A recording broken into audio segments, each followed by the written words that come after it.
Sige. So guys, may tanong ako, anong pagkakaiba ng fiesta at ng Valentine's Day? Ano pinakaiba? Ano?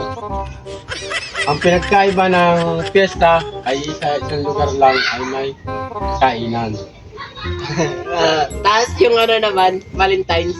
Ang pinagkaiba naman sa Valentine's Day, lahat ng lugar ay may kainan. Di ba?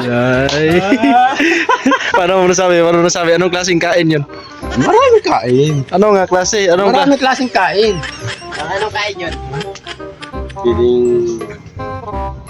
magkain sa Jollibee, pwede kung anong ibang kain. Marami. Ayan. Yan pala pinagkaiba nila. Magkaiba. Marami kasi, ang Valentine's buong mundo yan eh. Ang fiesta, isang lugar lang yan, may handaan. Kahit saan sa ano, may kain. Pati sa hotel may kainan.